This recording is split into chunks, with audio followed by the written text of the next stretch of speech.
Boa tarde.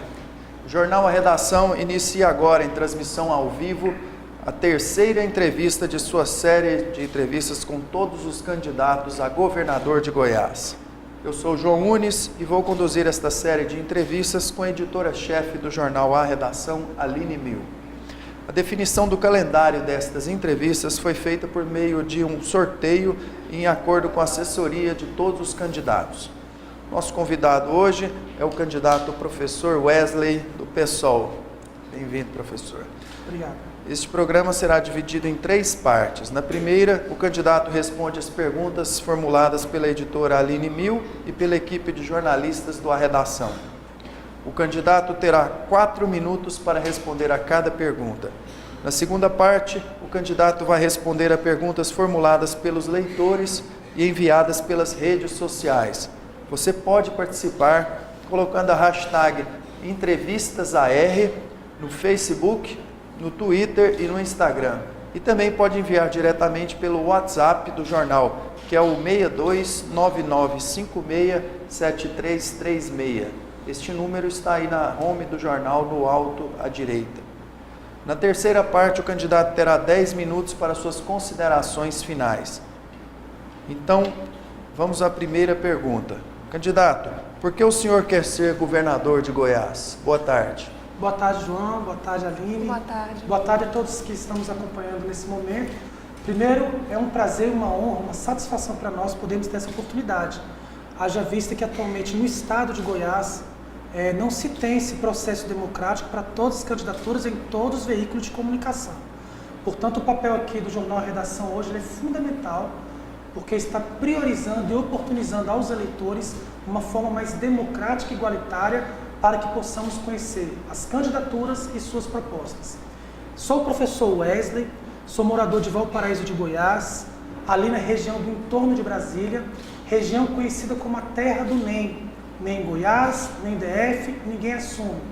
Uma região realmente excluída socialmente e, portanto, sou filiado ao PSOL desde 2004, a sua fundação, e me coloco como candidato ao governo do estado para essas eleições, por entender, João, Aline e também os nossos ouvintes, telespectadores, que sou a única candidatura que de fato representa a mudança para o estado de Goiás.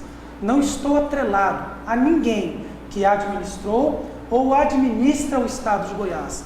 Portanto, não temos ligações com ninguém e podemos de forma franca, aberta, falarmos de igual para igual sobre os problemas e os projetos para o estado de Goiás. Candidato, no seu programa de governo, o senhor defende escolas com estrutura mínima, alegando que as unidades de ensino aqui do estado, elas têm, elas parecem, abre aspas, presídios, e hospícios. Fecha aspas. Como seria essa estrutura mínima? O que quer dizer essa estrutura mínima? Perfeito. Aline, o modelo estrutural das nossas escolas são quadradas e retangulares. Não apenas no estado de Goiás, mas é um modelo nacional para o Brasil. Escolas aos quais nós temos uma grade na entrada, nós temos um grande corredor com salas de aula de um lado, do outro, e um vão ao final que pode ser um pátio. Se nós formos analisar, lembram presídios. Portanto, para que a gente possa implantar, por exemplo, a educação em tempo integral, que é muito pregada hoje em dia, porque é até prevista constitucionalmente, nós precisamos criar uma escola com estrutura mínima para atender essas crianças e esses jovens. O nosso modelo é uma escola, ao contrário de ser retangular e quadrada, uma escola ovalada, com jardim, equipada com bibliotecas, laboratórios, com salas arejadas. Uma escola que dê condições para que o nosso estudante, de fato, atinja o aprendizado significativo, como pregava o Ausubel, que é fundamental que você dê prazer para que você possa ter condições de se atingir o seu objetivo. Nesse caso, o conhecimento. Portanto, um modelo, uma estrutura mínima, para que você possa, de fato, manter os alunos o dia inteiro numa escola. Candidato, nas eleições passadas, o PSOL se uniu ao PSTU. Sim. Por que a decisão de manter a chapa única nesse ano? Porque não se repetiu, em 2010. Perfeito. Primeiramente, falar que seria uma satisfação e uma honra para nós se estivéssemos com os companheiros do PSTU e do PCB para essas eleições.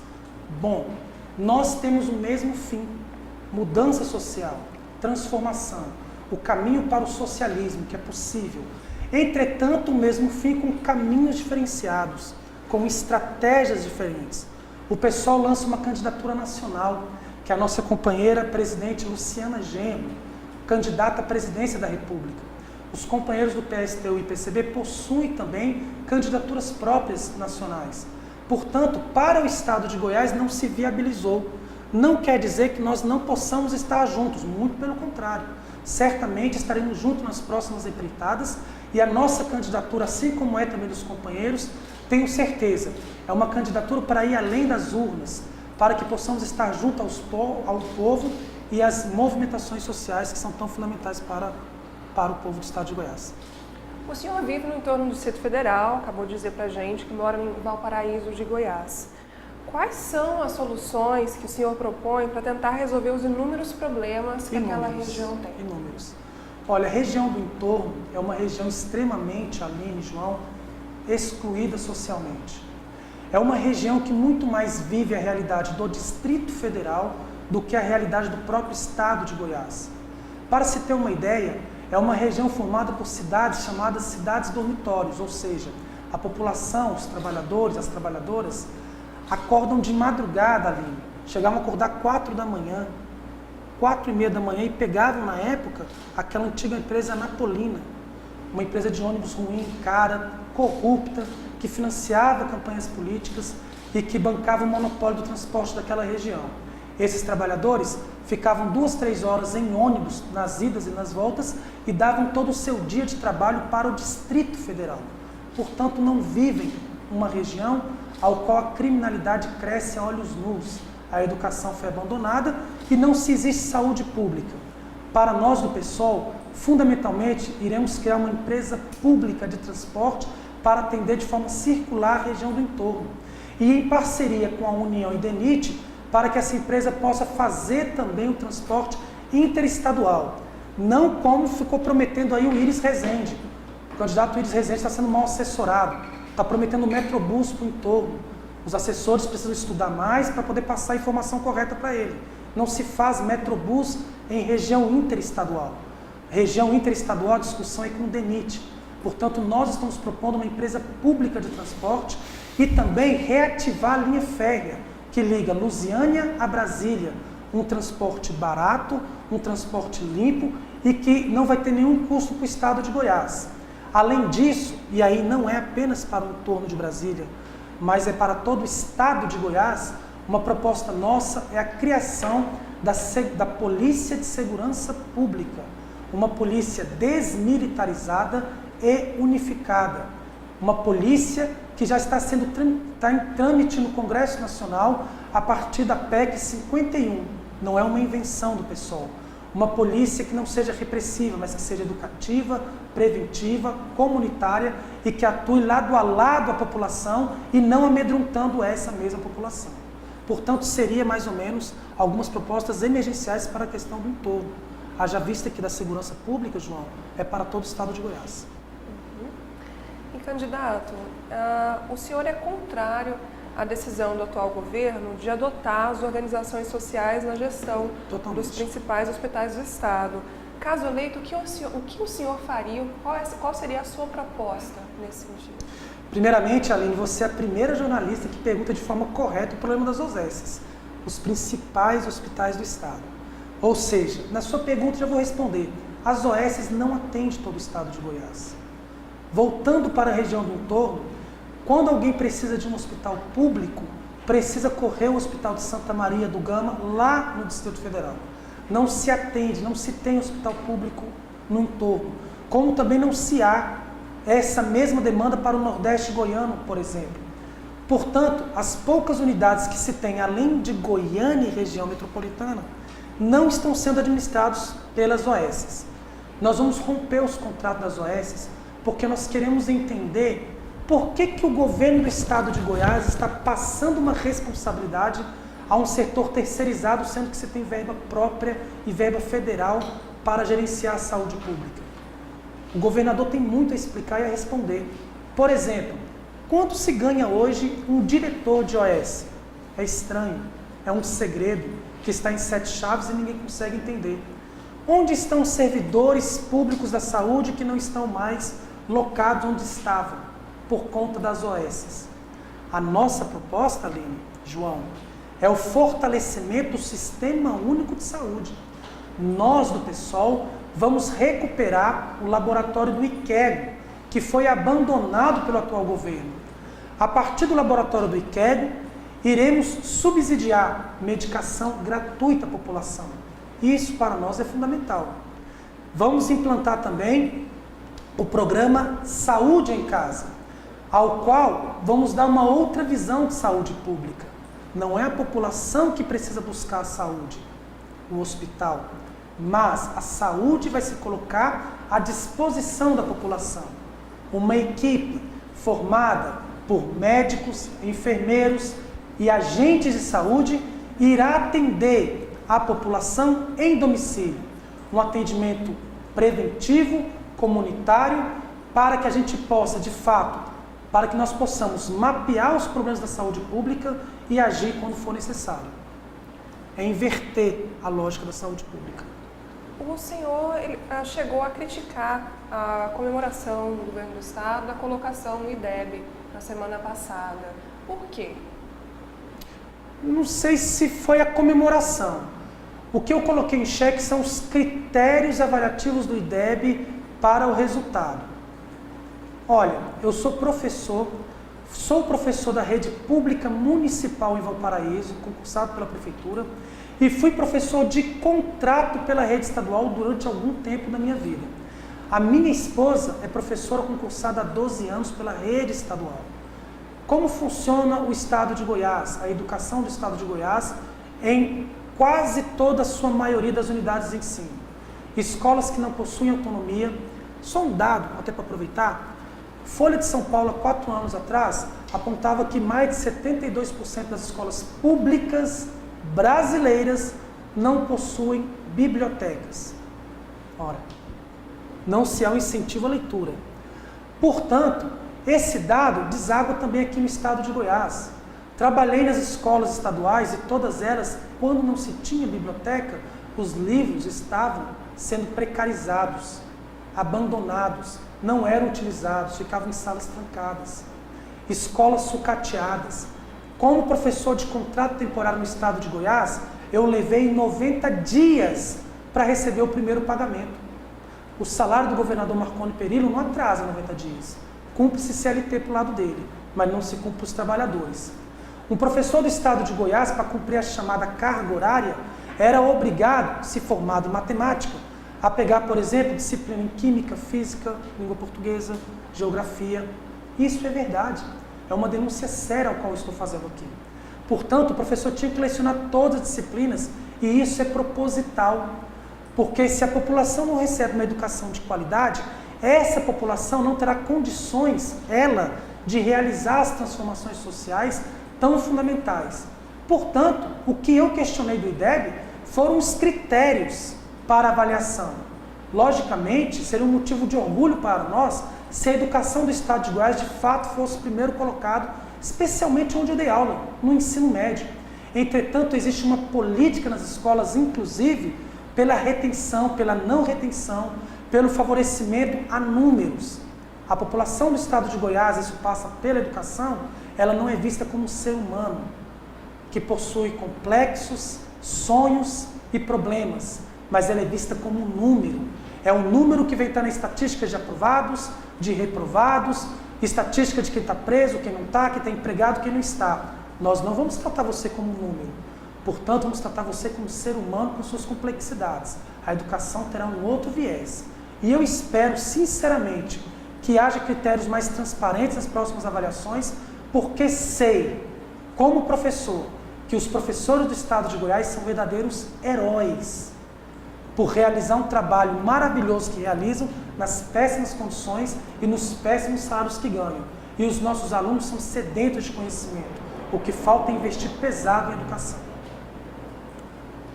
Candidato, existe hoje uma grande parcela da sociedade que critica a possibilidade da implantação de políticas socialistas no Brasil. Como é que o pessoal lida com isso? Qual que é a reflexão que o senhor faz sobre isso?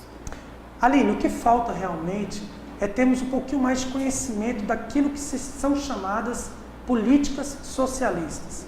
O socialismo nada mais é daquilo tudo que nós estamos pregando durante esses 2 meses e pouco de campanha.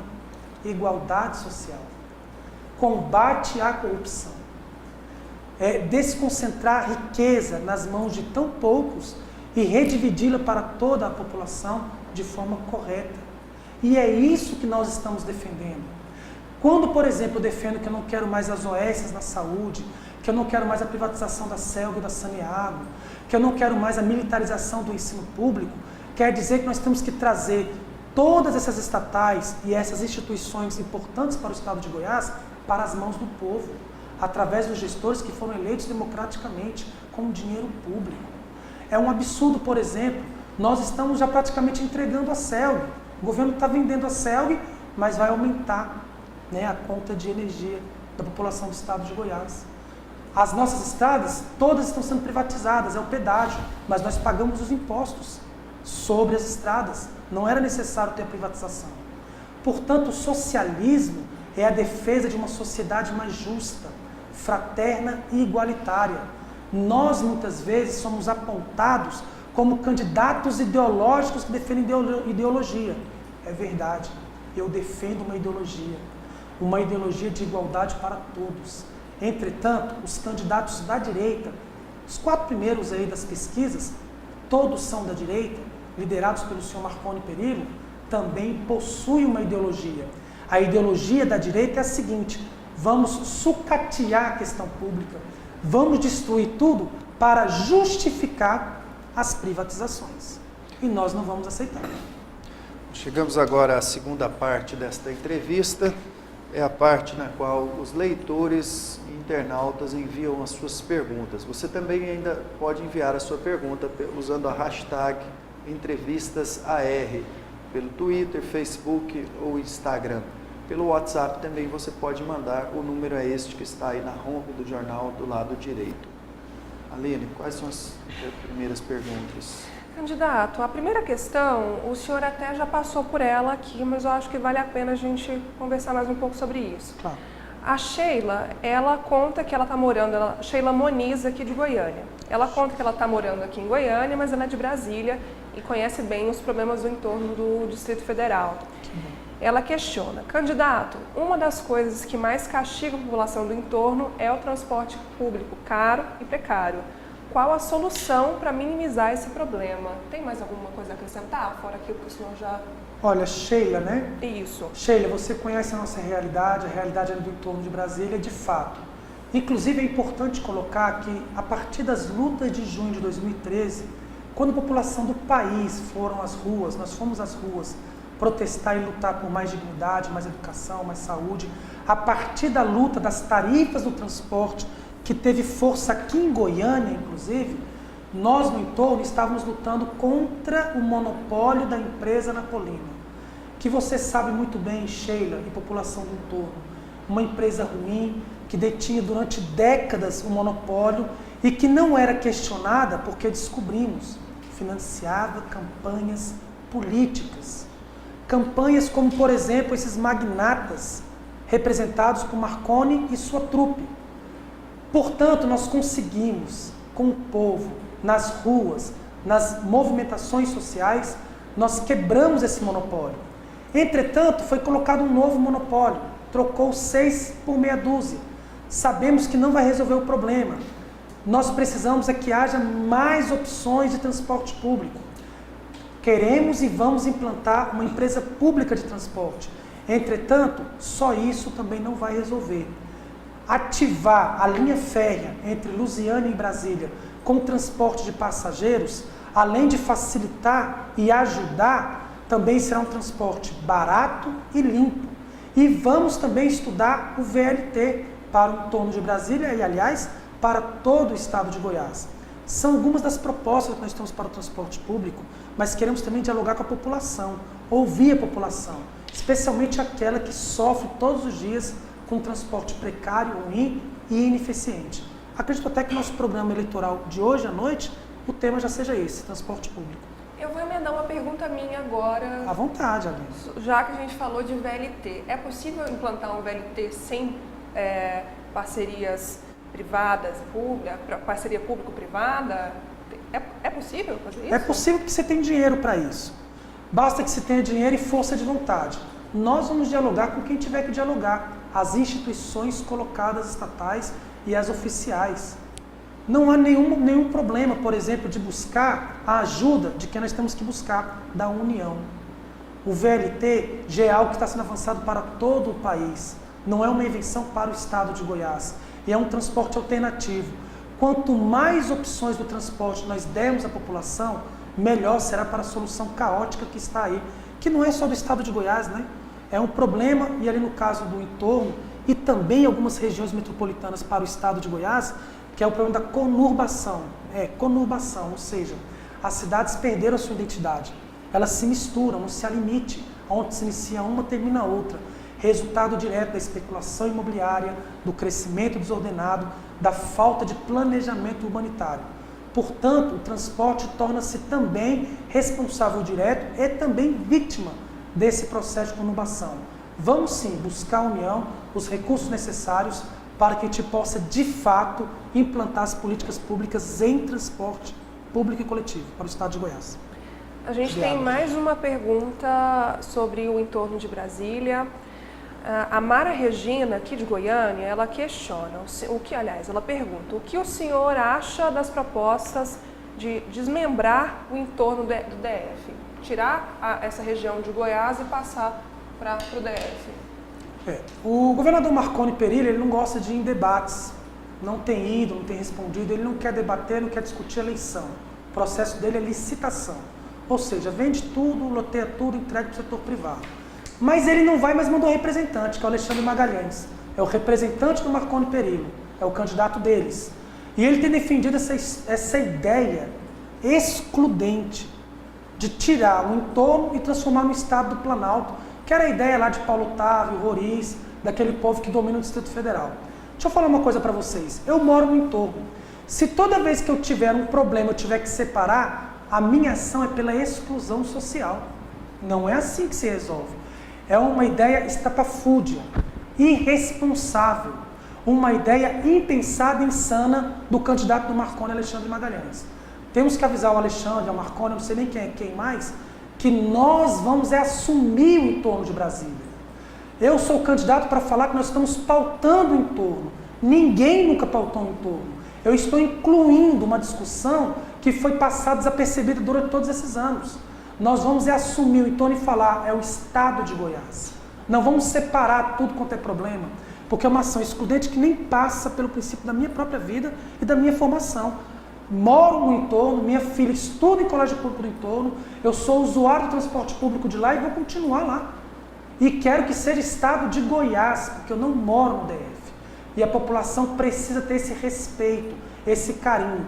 Não aguentamos mais esses candidatos faraônicos, esses arautos dos outros, que o Alexandre é um arauto do Marconi, que veio dar o seu recado para poder apenas fortalecer as candidaturas que possuem poderio econômico. É um absurdo. Aliás, ele está mal assessorado também. Esses candidatos precisam contratar melhor seus assessores. Eu posso indicar até o número dos meus, que são os mais preparados. Eu queria avisar os leitores que ainda dá tempo de enviar a sua pergunta aqui para o professor Wesley do PSOL. Se você quiser perguntar pelas redes sociais, você pode formular sua pergunta colocando a hashtag EntrevistasAR. O Twitter, Facebook e Instagram aceitam essas perguntas. A Carol está aqui recebendo as perguntas. E você também pode enviar pelo WhatsApp do jornal, que é este número que está na home do lado direito. Tem mais pergunta, Ale? Tenho mais uma pergunta aqui de leitora, é a Gisele Silveira. A outra foi a Mara Regina, né? Mara, muito obrigado pela pergunta. Isso, exatamente, Mara Regina, exato. Tem também a Sheila Moniz. Isso, a Sheila Moniz foi a primeira. E agora é a? Gisele. Gisele Silveira, aqui da capital. Candidato, nas suas propostas, o senhor cita que vai criar o programa Saúde em Casa. O senhor até chegou a comentar já isso aqui. Como isso funcionaria, já que já faltam médicos nos hospitais do Estado? Vai haver profissionais suficientes para atender em domicílio? Pois é. E aí falam que as OS de saúde funcionam. Você não tem nem médicos, né? É um absurdo. Vai funcionar. Sabe por quê, Gisele? Funcionou no governo do Distrito Federal de 95 a 98. É um modelo que nem surgiu no Brasil. É um modelo que dá certo, sim. Nós iremos fazer concurso público, amplo e imediato, para que a gente possa atender essa demanda. Não apenas a médicos, mas a enfermeiros, agentes de saúde. Nós iremos ampliar o quadro. Para vocês terem uma ideia, em alguns municípios, e é uma verdade isso que ela colocou, no município de Alto Horizonte, de Cristalina, as pessoas só podem ter atendimento até quinta-feira, é quando tem médico. De sexta a segunda não se tem médico. As pessoas não podem passar mal. É um absurdo, é uma vergonha, mas nós iremos fazer. Vamos também rever a questão dos cargos, salários e a hora da carga horária dos trabalhadores. A nossa proposta é que o trabalhador reduza a sua carga de 40 para 30 horas, recebendo o mesmo salário. Não há nada de estranho, dá para se fazer. Basta que possamos, de fato, combatermos a corrupção que está instalada na saúde pública, realizarmos concurso público, ampliarmos a rede de profissionais e darmos mais dignidade a esses profissionais. Agora, é necessário também a construção de novos hospitais, para o entorno, inclusive. O que não se pode admitir é que um hospital estadual em Valparaíso leve 16 anos, com dinheiro que você não sabe de onde veio, com muito desvio, com o Tribunal de Contas todo dia perguntando, hospital em Águas Lindas que leva quase 20 anos. É uma brincadeira. Tem que se ter seriedade na questão da saúde pública. A gente acabou de receber mais uma pergunta. Que legal. O Rafael Gonçalves, ele também aqui da capital, ele faz um questionamento. Quais são os projetos do senhor para o desenvolvimento da economia do Estado, para dar continuidade ao desenvolvimento da economia do Estado, já que o atual governo tem conseguido recordes na balança comercial? Também é questionável. Isso é extremamente questionável. O Estado de Goiás tem oscilado aí, Aline, entre 7ª e 9ª colocação no ranking entre os estados mais ricos. Entretanto, eu vou citar apenas um exemplo, Rafael, do que está ocorrendo no estado de Goiás. Lá no município, eu até já falei aqui agora, no município de Alto Horizonte, nós temos uma das maiores rendas per capita do país, passando dos R$100 mil. É só fazer a pesquisa. Entretanto, ao chegar na cidade, não se tem nada. É estranho. Uma das cidades que deveria, pelo menos, ser uma das cidades mais ricas e desenvolvidas, não apenas do estado, mas do país, na prática está abandonada. E por que a renda per capita é tão alta? Porque o cálculo foi feito em cima de uma mineradora que existe na cidade, que concentra, a partir dos impostos, riqueza. É o mesmo problema de um estado que a riqueza está concentrada nos grandes latifúndios e nas empreiteiras. A riqueza no estado de Goiás, apesar de ser a 7ª ou 8ª, não está na mão da maioria da população. É uma riqueza concentrada nas mãos de poucos. O mesmo ocorre também em nível nacional. Hoje, 60% da riqueza do país está concentrada nas mãos de apenas 5 mil famílias. E não tem nada de justo nisso. Haja vista o que nós ocorremos aqui agora, recentemente, a Copa do Mundo. A Copa do Mundo é um grande modelo daquilo que eu estou falando.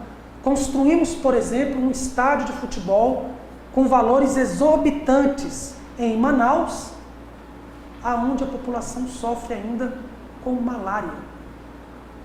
Quando a Copa do Mundo foi anunciada ainda em 2007, o povo foi às ruas para festejar, imaginando que com a Copa do Mundo e padrão FIFA, viríamos e teríamos investimentos pesados para o desenvolvimento do país. Não ocorreu. Por isso fomos às ruas no ano passado. Para o estado de Goiás, e aí agora é a resposta, Rafael, nós vamos fazer uma auditoria completa nas contas públicas do estado, na dívida pública do estado. Nós temos certeza absoluta que temos muitos problemas hoje em corrupção. Vou dar um exemplo para você e aos nossos ouvintes e telespectadores. O estado de Goiás hoje está sendo questionado pelo Tribunal de Contas por que o governador gastou 400 milhões de reais em propaganda e apenas 1/4 disso, um pouquinho mais de 100 milhões, foi aplicado em educação.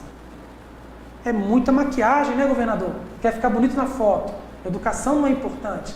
Portanto, uma auditoria completa nas contas públicas. Vamos punir com rigor corruptos e corruptores que pegaram o erário público e estão endividando o Estado.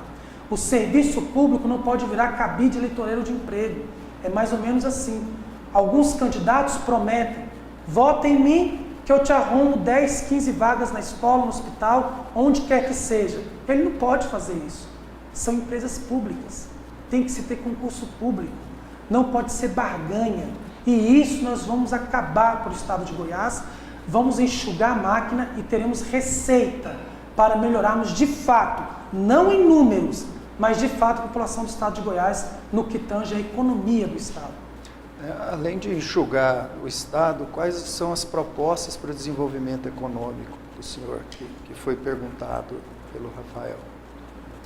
Bom, continuando então na linha ainda do desenvolvimento econômico do Estado, nós iremos, por exemplo, taxar ou sobretaxar os poderosos do Estado e vamos diminuir o taxamento para os menores.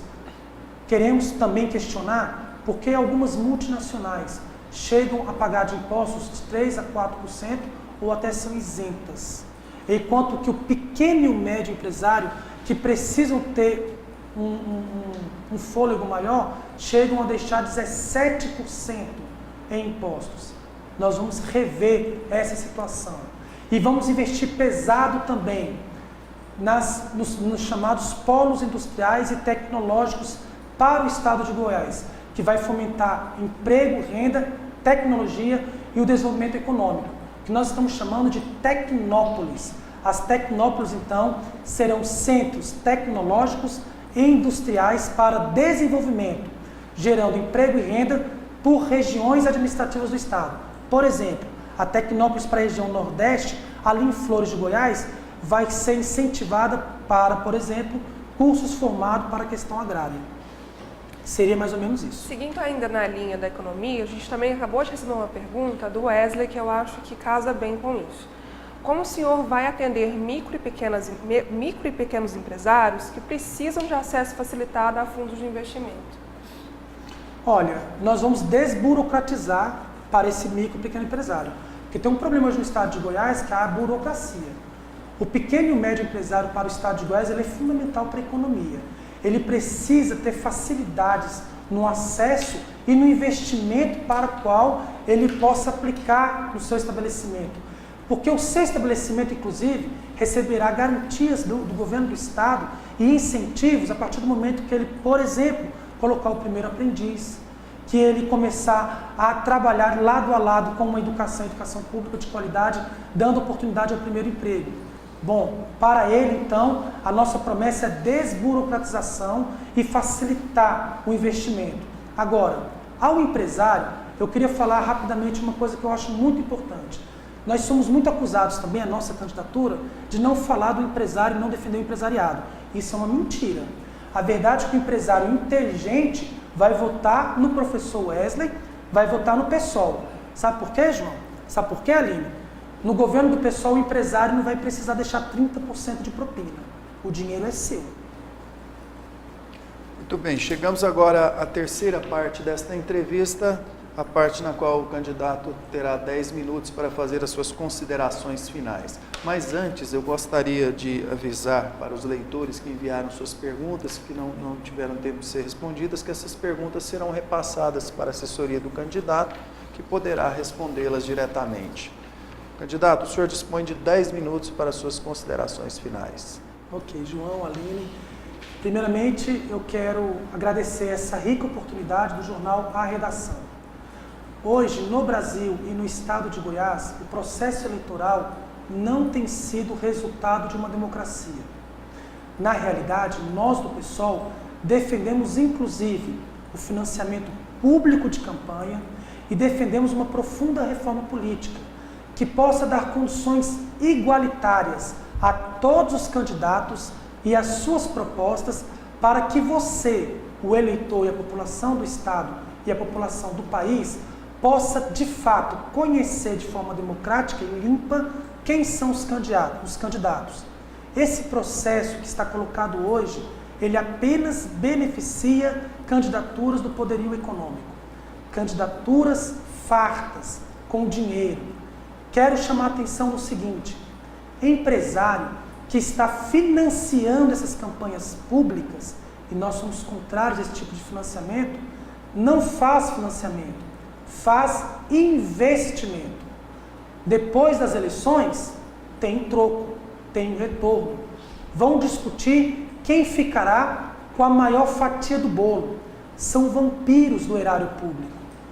Aí virão então as fraudes, as licitações, os acordos, as empreiteiras. O serviço público virará um grande balcão de negócio. Portanto, chega disso. Sou morador de uma região excluída do estado de Goiás. Sou usuário do transporte público, da saúde pública. Sou professor da rede pública estadual. Sei dos problemas que nós, trabalhadores da população do estado, de fato enfrentamos. Não tenho atrelamento, como falei no início, a ninguém, nenhum desses políticos que estão ligados ou foram ligados a esses que aí estão. Somos resultados sociais das mazelas cometidas por esses aí. Por isso somos diferentes. A candidatura do PSOL está pautando pela igualdade social. Está se propondo a discutir de forma franca, aberta e corajosa, doa quem doer, seja com quem for, as verdades que precisam ser postas. E mais do que isso, nós aqui não estamos querendo discutir socialismo e trazer teoria marxista. Não. Nós estamos trazendo um conjunto de propostas, uma campanha propositiva, coesa e coerente, capaz de trazer à população uma oportunidade de fato resolvermos os problemas do povo. Como? Com o povo. Nós queremos defender o orçamento participativo. Nós vamos governar com você, através do concurso público. Nós iremos ouvir as comunidades e a população através das assembleias populares. Nós queremos dialogar com todas as formas institucionais do Estado a partir de um diálogo franco junto com a população e não feito de forma unilateral. Por isso, quero pedir o seu voto, um voto na mudança socialista, um voto radical na única opção que de fato dará condições para consolidarmos uma sociedade que seja mais justa, fraterna e igualitária. Eu sou o professor Wesley, o meu número é 50. Peço o seu voto também para a nossa candidata a presidente, Luciana Genro, 50.